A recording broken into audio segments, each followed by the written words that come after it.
Mélodie, nos voix pour pousser les murs. Paroles et musique intégralement enregistrées dans la maison d'arrêt des Bois d'Arcy pendant l'été 2024.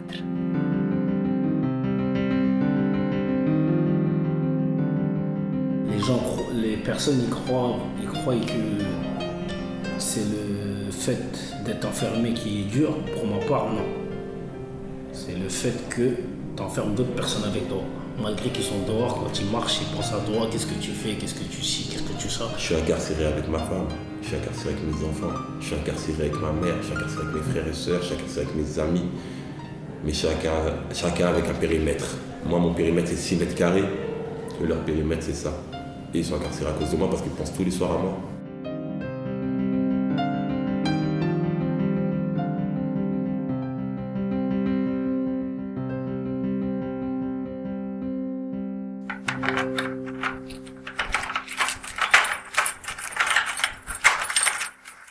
Troisième partie, communiquer avec l'extérieur.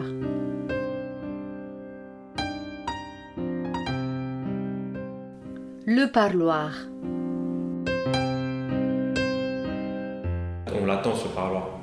On l'attend avec impatience. On n'a qu'une seule envie que les jours se passent, qu'on arrive au parloir. Dès qu'on sort du parloir, on a déjà envie de y retourner.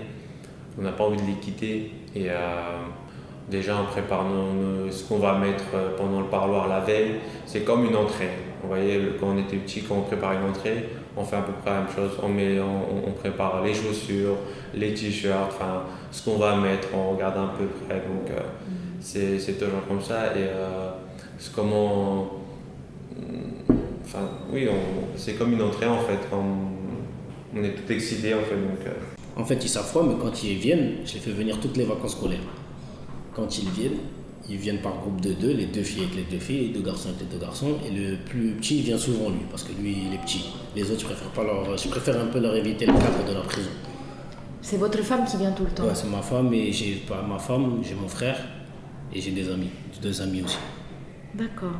Ça veut dire, voilà, ils s'organisent un peu, tout le monde y vient, on essaye de faciliter tout le monde et pas tout le temps la même personne. Même pour moi, à la fin, ça va me saouler, donc je préfère faire tourner un petit peu.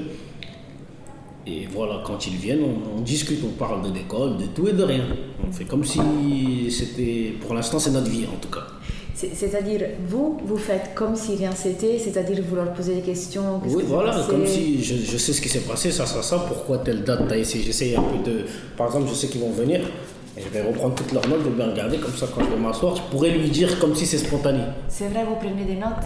Ouais, je les garde parce que quand on me montre et que je le vois qu'un mois après, je peux oublier. Ça veut dire j'essaie de garder ce tir-là pour bien lui expliquer que ça, là par contre il a fait une petite bêtise, c'est pas grave, mais on essaye de faire de la pédagogie bien. Sans trop faire de la pédagogie, vu qu'on est en prison c'est un peu compliqué, mais au moins on essaye de tourner le problème comme il est. C'est pas que aujourd'hui elle va me dire, aujourd'hui ma femme, je vous dis une bêtise, aujourd'hui elle va me dire mon fils il s'est battu ou il a eu un problème à l'école, je vais pas lui dire tout de suite. Je vais attendre un peu plus pour qu'il voie que c'est vraiment de la pédagogie. Je ne vais pas lui dire dans le temps. Parce que si je lui dis dans le temps, il peut se braquer, il peut dire ouais, mon père il me dit de pas faire ça, mais lui il est en prison aussi. Non, j'attends un petit peu, quand on discute d'un truc. Voilà, la dernière fois tu as fait ça, j'étais au courant, mais essaye d'éviter par rapport à ça aussi. Ils sont regardés les liens, c'est tout. J'écris beaucoup. J'ai mes petites sœurs et ma petite sœur et ma grande sœur qui viennent me voir. Elles sont jeunes, elles sont en forme de l'âge, la force de l'âge, elles sont véhiculées. Elles viennent, elles prennent les informations et elles transmettent tout à ma mère. On peut appeler ici, là, il faut donner les numéros, faire tout ça, on peut appeler, courrier, et quoi d'autre aussi, et comment je fais pour les rassurer. Quand nos sœurs viennent nous voir, on va mettre les meilleures tenues. Ici on prend du mois, en tout cas je prends du poids directement parce que je fais du sport, et vous êtes 22h64, assis, allongé, en train de manger, en train de grignoter, en train de rigoler, ça fait... Moi, le bien-être ici, psychologiquement, je suis mieux. Pourquoi? J'ai pas l'extérieur avec moi. Quand je dis je l'ai pas, je prends juste ce qui est nécessaire. Il y en a, ils en prennent plus qu'il en faut, et à la fin, ils passent une mauvaise détention parce qu'ils prennent trop d'informations qui sont pas nécessaires. Moi, je pense strictement nécessaire. Maman, tu vas bien? Papa, il va bien au pays? Les enfants, ils vont bien? Ma femme, mes enfants, vous avez besoin de rien? Oui. Après, un petit peu de message de détente pour rigoler. Après, c'est tout. C'est vrai que ici c'est un peu notre bouffée d'air frais. d'avoir nos parents qui nous soutiennent, qui nous accompagnent. Surtout que parfois on a l'impression que au début on a peur du regard qu'ils vont porter sur la situation, la détention. On se dit est-ce qu'ils vont toujours nous aimer, et c'est vrai que les liens ils se renforcent, mais c'est vrai que le parloir c'est l'occasion de mettre on va dire carte sur table un petit peu, de mettre un peu tapis des émotions, de dire ce qui n'a pas été par rapport à par exemple, la relation du père, la relation avec les frères, etc. Et de pouvoir comprendre pourquoi c'était comme ça par le passé, d'essayer d'en tirer les conclusions et d'avancer pour un meilleur avenir. Ma famille ne vient pas parce qu'ils travaillent tout le temps, mais ma mère et mon père ils travaillent tout le temps et dehors, j'aime pas embêter les gens. Je sais que dehors c'est pas facile pour les gens aussi de venir au parloir, tout ça, donc je préférais avoir un seul parloir. Et c'est avec l'oncle? Et c'est avec l'oncle de ma famille. Oui. Et lui, il vous amène plutôt des choses concrètes? Ouais, il vous donne des nouvelles? Il me donne des nouvelles de mes enfants, tout ce que j'ai besoin, il me donne. Quand j'ai besoin d'un parloir, je dis à la SPIP de lui demander un parloir. Quand j'ai besoin d'un mandat, je dis à la SPIP, dis lui j'ai besoin d'un mandat, il me fait un mandat. Je discute avec lui via la SPIP. Mais ce que je veux dire, c'est que c'est une personne qui vous aide du coup concrètement, mais c'est pas une parloir, comme on peut dire, un parloir que vous attendez pour vos sentiments. Non, parce que, si, un peu, parce qu'il me donne les nouvelles de mes enfants. Et moi, je ne voulais pas ramener mes enfants ici en prison pour ne pas leur infliger la prison. Le parloir, les surveillants, c'est des enfants à bas âge. Je ne veux pas que quand ils ressortent d'ici, ils repensent à papa, tu viens avec nous, papa t'es où? Non, moi j'ai préféré couper le pont. J'ai dit à mes enfants que j'étais au travail, que je rentrais l'année prochaine. Donc, Parfois, il peut nous arriver qu'on se lève avec des petites mauvaises foi. Parfois, on va venir au parloir, on ne va pas être directement content parce qu'on sait qu'on va rentrer au parloir, que quand on va sortir, on ne sera plus avec elle. Donc nous, avant le parloir, on appréhende déjà la sortie et parfois on est fâché directement. On n'est pas fâché, mais on est un petit peu froid. Mais après, l'atmosphère elle se détend. Et ça, je pense que dehors, les gens de dehors peuvent pas comprendre ce qui se passe à l'intérieur. C'est pas un enfer à l'intérieur, mais parfois c'est pas tout beau tout rose. Avec les détenus, avec les surveillants, et voilà, parfois on se lève, on a envie d'être chez nous, mais malheureusement on est ici. Le jour de mon incarcération, j'étais avec mon fils. J'ai dû le déposer chez sa grand-mère. Et ensuite j'ai été incarcéré. Je pensais pas du tout que j'allais être incarcéré. Ça a été une grande surprise. Du coup, le fait de laisser mon fils, c'était comme un abandon. Je pensais le revoir très vite et finalement, ça a duré 26 mois. Il avait quel âge quand vous l'avez laissé? Il avait 2 ans. Et aujourd'hui, il vient me voir au parloir avec ma femme. Il vient me voir au parloir. Il ne comprend pas trop où il est parce qu'il pense qu'il est au travail de papa. On ne lui a pas dit que j'étais incarcéré.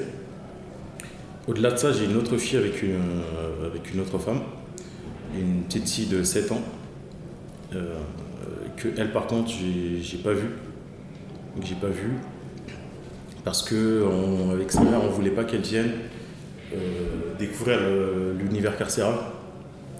Donc on lui a fait croire que j'étais en voyage en Afrique. Mais j'ai l'impression aujourd'hui qu'on aurait dû lui dire dès le début, parce qu'aujourd'hui elle se pose énormément de questions.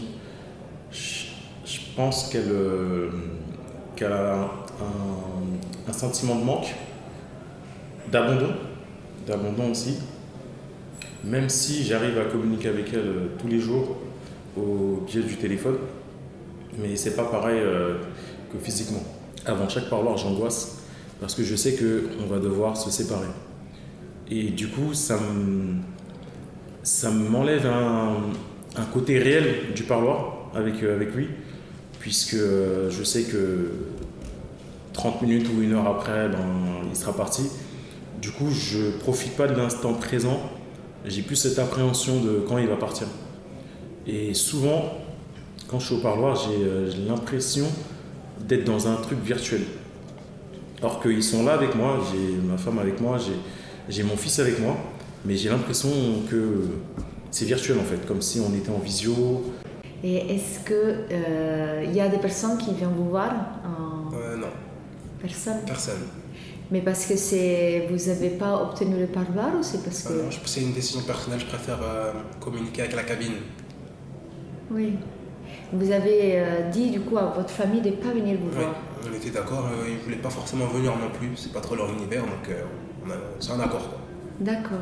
Et par téléphone, ça va? Comment ça fonctionne Souvent je les appelle, surtout mon père et ma mère, je les appelle tous les 3 jours, ça dure 10-20 minutes. D'accord. Et vous racontez plutôt qu'est-ce qui se passe à l'intérieur ou c'est eux qui vous posent des questions? Ils posent des questions, je demande comment ça va dehors, si tout le monde va bien, mes frères, mes sœurs, je demande mes grands-parents pareil, je demande qu'est-ce qui se passe dehors, quoi. Après on prépare la sortie en même temps, on prépare l'avenir. À chaque fois que ma femme et mes enfants viennent, ils ne se sentent pas à l'aise parce que ils voient autour d'eux, ils disent mon papa il côtoie des gens dangereux. Ça fait qu'ils n'ont pas tout, quand ils veulent me dire quelque chose, ils ont tendance à bloquer dessus, ils ne savent pas comment me parler. Surtout mon fils, quand je suis au parloir, il ne sait pas comment me parler parce qu'il voit la prison, il voit les barreaux, il voit les détenus, comment s'il doit dire, ici ils sont sévères. Ça fait qu'il ne trouve pas les mots pour me rassurer, pour être bien.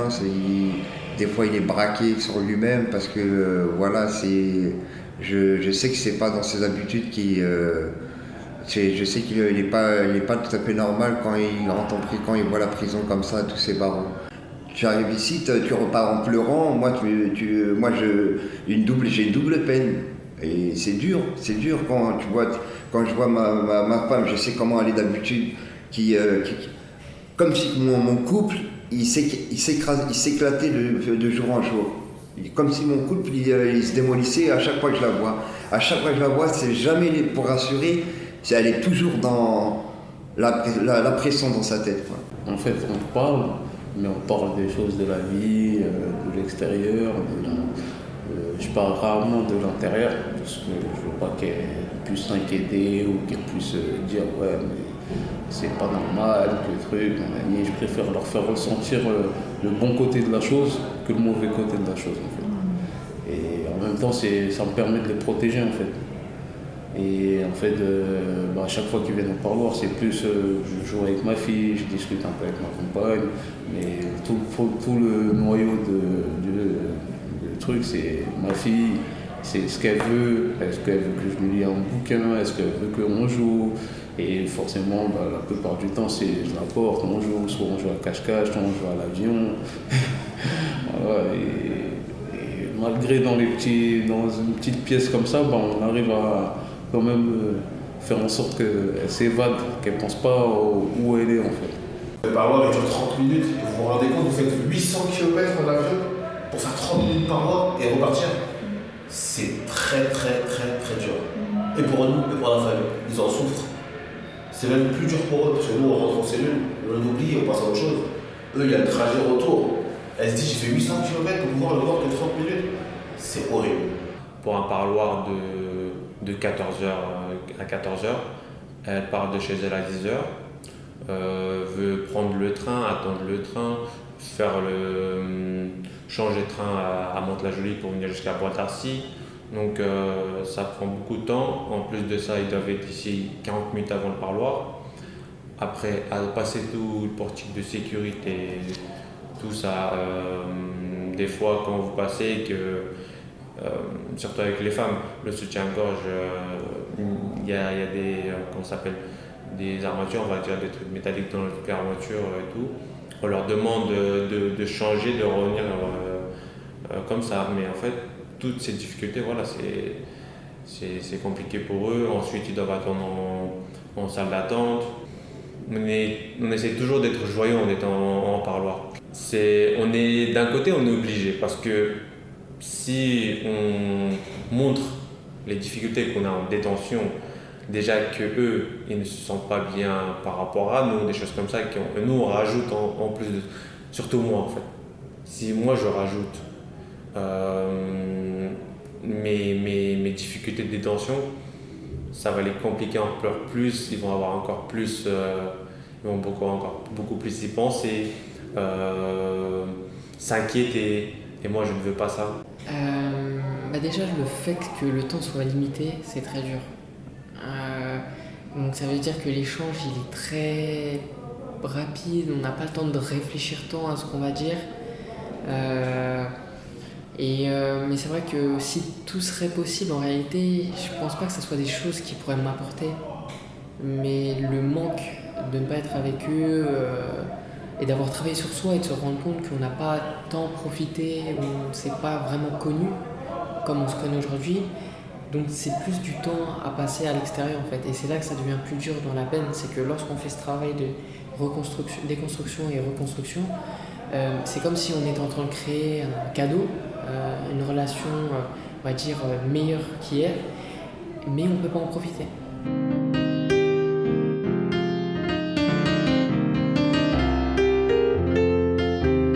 Parler autrement.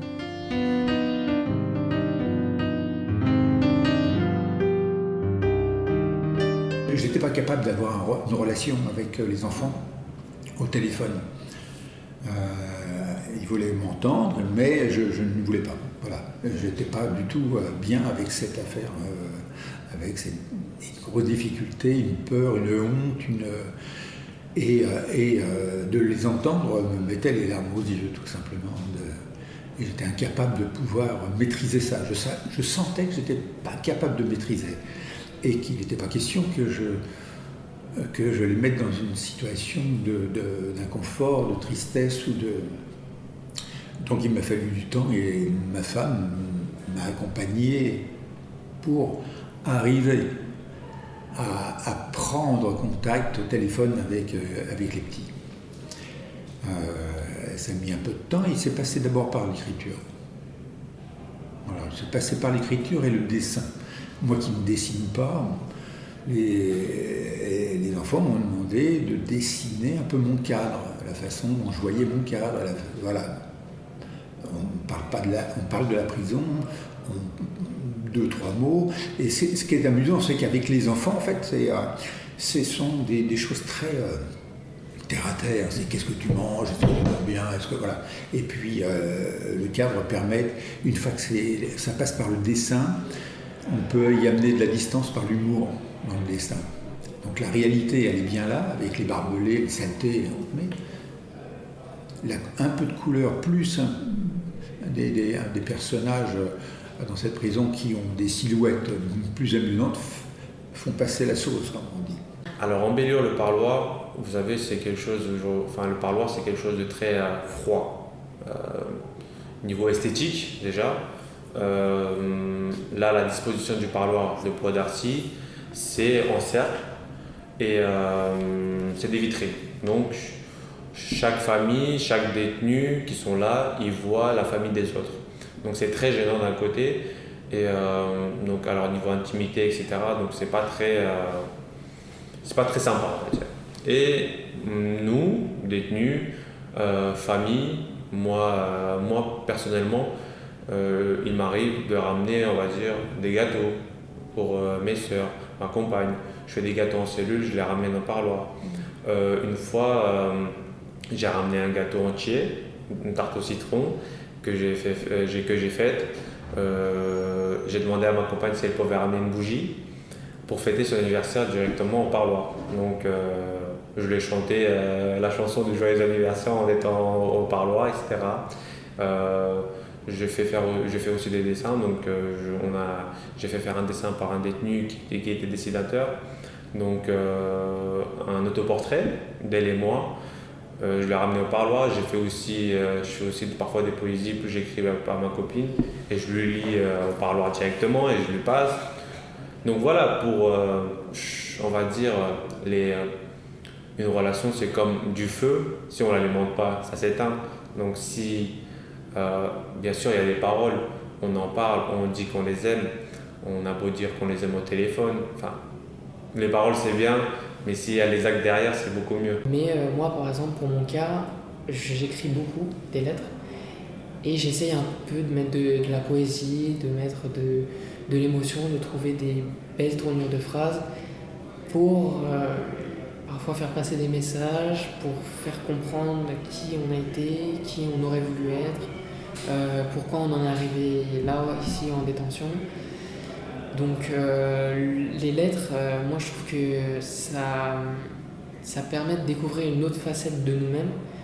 Je disais souvent que ici on est un peu poète parce que on essaie d'embellir les mots pour toucher les relations qu'on a, les reconstruire, redonner vie, redonner du souffle et trouver les mots adéquats. Et on essaye d'enrichir notre relation en partageant des choses hors du commun, en faisant des jeux au parloir. J'essaye parfois de lui ramener de la nourriture de temps en temps au parloir. Elle goûte mes saveurs, elle voit que j'arrive à cuisiner. Parfois je fais des gâteaux au mois de janvier et quelques mois après, le gâteau, quand je le fais, je me suis amélioré, donc elle voit que je me suis amélioré. Donc voilà, on fait des jeux comme le baccalauréat, moi et elle, au parloir. On fait ça. On fait un autre jeu aussi qui fait je te tiens, tu me tiens par la barbichette. On fait ça pour garder notre sens de la concentration, pour que voilà, on essaye de blaguer, tout ça et tout. On essaye d'avoir notre vie amoureuse, on essaye de la continuer. Et malgré que c'est un parloir qui n'est pas... c'est pas très... on n'a pas d'intimité pour se faire des câlins, etc. Du coup, on essaye de donner ce temps à ce parloir-là à d'autres choses. On se fait des câlins, des bisous, mais voilà, on essaye de mettre autre chose en pratique pour que justement on puisse préserver notre amour. Et moi, dans la détention, je peux être tranquille et elle dehors, elle peut être tranquille jusqu'à la suite du prochain parloir. Du coup, j'essaye de parler avec elle, mais favoriser les activités. Et j'essaie toujours de venir au parloir avec des choses. Je suis déjà venu avec un bouquet de fleurs. Je lui ai déjà offert un bouquet de fleurs pour qu'elle soit contente. Où vous avez trouvé les fleurs? C'est mon co-détenu, lui il est à la messe. Et quand il revient de la messe, il leur donne des fleurs. Donc moi ce que je fais, je lui demande est-ce que je peux prendre des fleurs? Et il me dit ouais. Donc je vais au parloir avec la main derrière dans le dos. Quand le surveillant il ouvre le parloir, tac, je lui sors le bouquet de fleurs. Enfin, c'est une fleur ou deux. Je lui sors, parfois je me mets à genoux, je lui donne. Et elle est timide, elle est un petit peu étonnée, elle est contente et voilà. Exprimer ses sentiments autrement. Parce qu'ici on est plus dans le... Dehors, on exprime nos sentiments en... Comment je peux dire ça? En ramenant la famille en vacances, en remplissant le frigo, en payant les factures, en ci, en ça. Ici on ne le fait pas. Du coup on est obligé de le dire. Et c'est plus dur pour nous de le dire que de le montrer. Le montrer c'est facile, on paye les factures, on ramène en vacances, chaque année on va en vacances, ils savent qu'on les aime. Mais là, vu qu'ici on ne peut pas faire tout ça, comment leur prouver qu'on les aime? Comment vous faites? On leur dit. Alors que d'habitude on leur dit pas. Et ça vous coûte? Ça me coûte pas, mais c'est un changement et à la sortie ça va nous demander un travail sur nous-mêmes. Parce qu'on n'a pas l'habitude de le faire quand on arrive à le montrer. On ne sait pas faire les deux, souvent. Montrer et le dire, c'est des choses que des fois on n'arrive pas. Et c'est ce travail-là qu'on doit faire maintenant. Parce qu'ici, on ne le montre pas, on le dit. Donc peut-être qu'on va sortir en le montrant, on arrêtera de le dire.